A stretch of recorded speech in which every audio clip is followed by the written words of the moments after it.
Hello and welcome to Livewise Buy, Hold, Sell. I'm Tom Stelzer. There's no argument the Mag 7 have dominated global equities markets for at least the last decade. But in this new age of AI, is there finally a threat to their hegemony? Which Mag 7 stocks are well positioned for this brave new world and which could be left behind? To find out, I'm joined by Pullen from Magellan Investment Partners and Joe Ziller from Ziller Funds Management. Guys, thanks for joining us. Pleasure. We're going to keep things pretty simple this episode. It's going to be a straight shootout on the Mag 7. Joe, I might come to you first. The first stock's Apple. It's arguably the company that dropped the ball on AI in terms of the Mag 7, but you were a buy, hold, or sell there. We're a sell, Tom. Apple's a little bit of a curious case of one of the best performers out of the Mag 7 over the past year, but in doing so, they've done it by almost refusing to play AI. So what you've got here is it's been reported that Apple pays Google about $1 billion a year to use their models in Apple's Siri. Google's spending 10 to 100x that in building their AI. So to date, you've had the experience where you've had a little bit of a capital light AI play there with Apple. But at 30 times earnings and high teens growth compared to that, it's a little bit high for us. And there's the risk that that ratio between Apple and Google starts flipping around as Google's models improve further and further. Well, and Joe's touched on it there. Apple's actually been a pretty good performer over the last year, but maybe has dropped the ball on AI. I think yearly revenue's up to 460 billion, something like that, over the last 12 months. Are you a buy, hold, or sell in Apple? We're a hold on Apple. So I kind of agree with Joe a little bit in this case. It's done amazingly well for a company that hasn't really been directly exposed to the AI thematic as much as some of the other top performers out there. Having said that, they're a fantastic company. Apple is not going anywhere. As we move to on-app intelligence, they'll be a fast follow. As they always are, they adapt the technology. Once it's ready, they implement it. People aren't replacing their phones. So there's a future growth path for them, but it's priced in. At 35 times earnings, it's kind of priced in to be successful down the track. So it's a hold. Alan, I'll stay with you for our next stock, another classic Mag 7, Microsoft. I think it is one of maybe the bigger AI players at the moment, but you were a buy, hold, or sell there.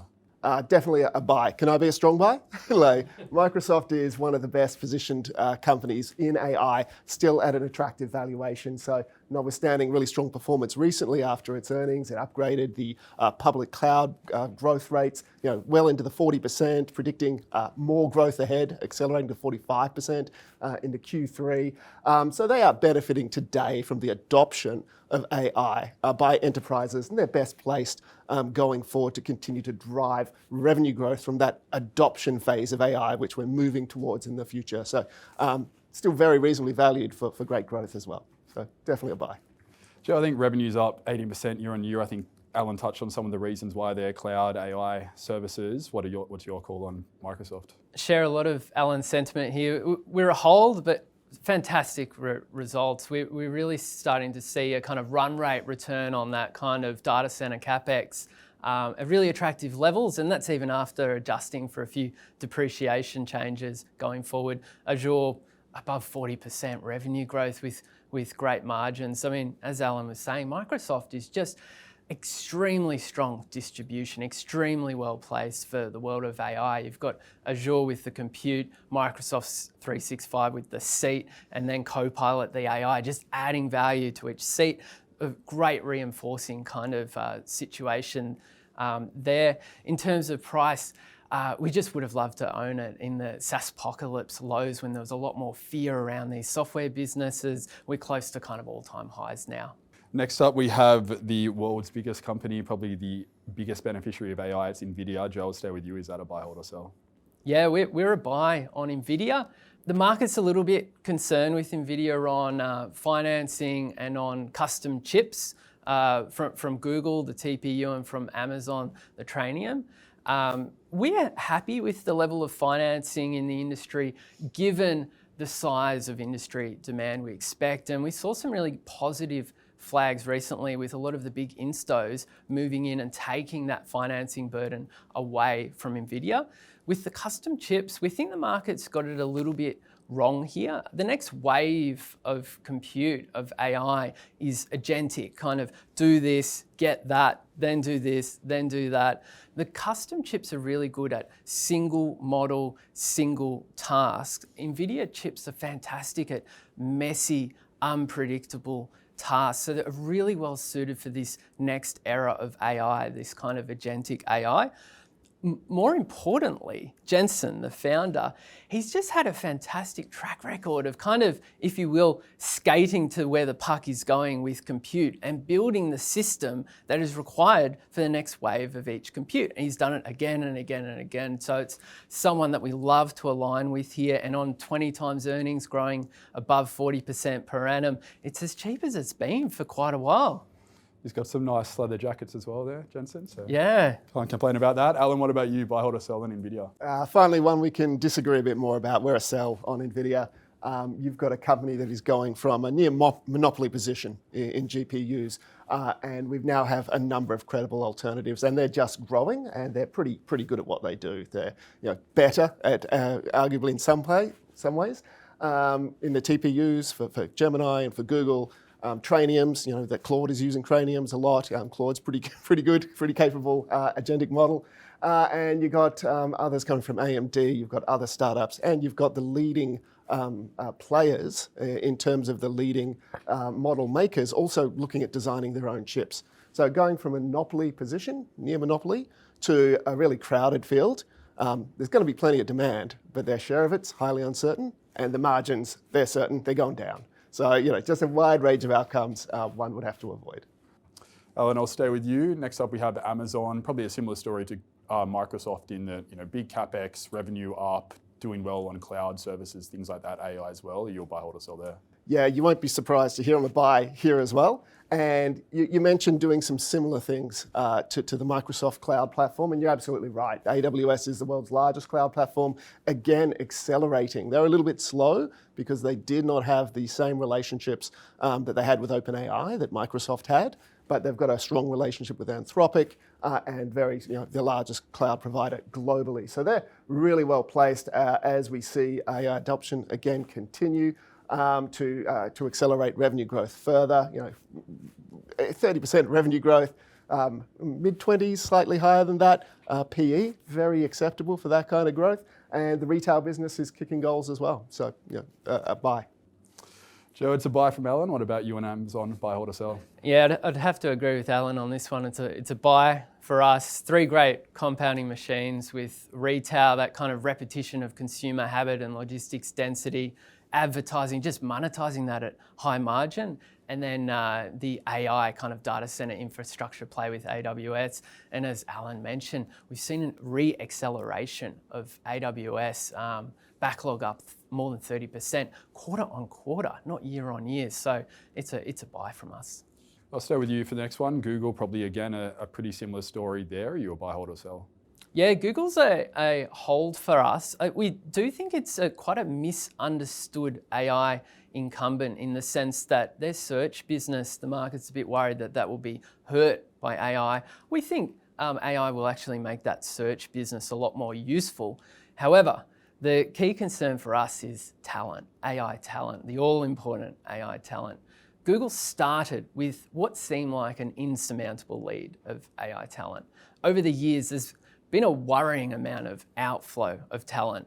For example, the seminal research paper, Attention is All You Need, which really created the modern AI. All 8 researchers who wrote that report from Google are now gone. And so they really need to stem this loss. Sergey, the co-founder, came back to help with this, to help improve the models. His commute to work looks a bit different now, but he's back, which is the important thing. So if we see more signs that he can stem this loss, then we'd be more interested than a hold. Alan, I think Joe's mentioned it there. They were a real pioneer in the AI space, Google, but are you a buy, hold, or sell there? We're a buy here. We have actually seen this question of leadership in the AI space ebb and flow over time. It was OpenAI, it's Anthropic, Gemini was the leader not that long ago, right, in terms of models. And we think they've got the full stack approach to remain right at that leading edge. When you think about the chips, the TPUs are some of the best chips for AI inferencing and workloads going forward. You've got the Google Cloud Platform, which is accelerating. You've got the search business, which we agree. The nature of search will change, but most people, if you ever use Google lately, it's changing for them. And so they're the incumbent. They're going to be able to lead that change and take people along that journey. And yeah, they do have leading frontier models, slightly below the frontier right now, but that changes pretty quickly in months and quarters, and we're thinking years, not in months and quarters. So definitely a buy for us. You mentioned the frontier models. That leads us nicely to our next stock, which is Meta, maybe one that, again, has also fallen behind the frontier models there with their own models. What is your take on Meta, though, buy, hold, or sell? Another buy. So I've got a lot of buys here in the Mag 7. And again, this one's kind of a bit of a value play today. I've talked about some of the others being very reasonable value for the growth they're getting, for the quality of those businesses. This is outright cheap. It's like 17, 18 times forward earnings as the market is concerned by their AI spending effectively. So the other players are monetizing that AI spending today, and Meta is not. They're just spending it and hoping monetization comes down the track. I think that's actually an option value because that's in the earnings today. So either they get some good earnings off it, either by renting it out or building products themselves, or they stop spending the money. And you're actually looking at a company that's on a low teens multiple that did almost 30% revenue growth in their core business last year. So yeah, definitely a buy, that one. It's a value play for Alan. What about you, Joe? You buy, hold, or sell on Meta? It's a hold for us. What we really like about Meta is it's one of the few very visible now AI kind of use cases that are happening. There's other companies that are struggling to show how they're going to monetize AI. Meta's monetizing it now. Essentially through their ad recommendation engine on Instagram, Facebook. There is a huge use case here in improving targeting, improving tools for advertisers. So we really like that aspect to Meta. What we're maybe a little bit more concerned about than Alan is the amount of CapEx being spent in excess of that. And we've seen Zuckerberg, the founder, do this before with a few other projects, maybe overspend. And there's been not great messaging from him in terms of his expected returns from this additional CapEx. So if we can get a bit more comfort around that, we move up from a hold to a buy. And I'll stay with you for our final Mag 7 stock, which is Tesla, something slightly different, not as exposed to the AI play as the other companies we've spoken about, but are you a buy, hold, or sell there? Yeah, we're a buy. A little bit of a contrarian play there by us at the moment. Elon Musk, one of the kind of great builders of our time, what we found with these founders is that they go through periods where they make large, active, long-term bets where it pays as shareholders to be patient. So this approach has meant that Tesla share price has compounded above 40% per annum for a decade and a half since its IPO, almost unmatched by other stocks. We feel this is one of those periods where patience is required. What's happening? A shift to autonomy. So my car, Tesla, it drives me around 99% of the time. It's become second nature to me. Tesla is scaling up their autonomous kind of taxi network in a few US cities. So we're on the precipice of this kind of physical AI coming to play. Who will win this physical AI market? We think you need to be good at AI. So Google with Waymo, Tesla with there. You need to have the data, the real world miles data. Tesla has an advantage 50 times the data versus Waymo, and you have to be good at manufacturing. You need a low cost base for this platform. Tesla has the advantage there. The net of all that is that we estimate Tesla's kind of taxi network will be running at a 50 cent per mile cost, about half their main competitor Waymo, and significantly less than the $2 per rideshare from Uber. So when you kind of stitch together those economics with a bit of patience over maybe a 5-year period, we think it goes from looking expensive headline now to looking cheap quite quickly. So it's be patient on Tesla. Alan, what's your take? Well, we're definitely long-term investors and we can be patient, but we've got to be sure of the payoff. And this one, it's just too uncertain for us, so we're a sell. They are behind in autonomy. They're behind the Chinese. So they're definitely behind Waymo in the US. They've got a CEO who's done some amazing things, so I absolutely acknowledge that. But he's currently pretty distracted, focusing on rockets and putting data centers in space. and you've got more than 100 times current earnings, and your current earnings are being taken out by the Chinese in terms of EVs being flooded the market. So they're being outcompeted, they're behind in their key technology, and they're very expensive. So, you could rely on Musk to pull a rabbit out of the hat, but that's, not what we're doing.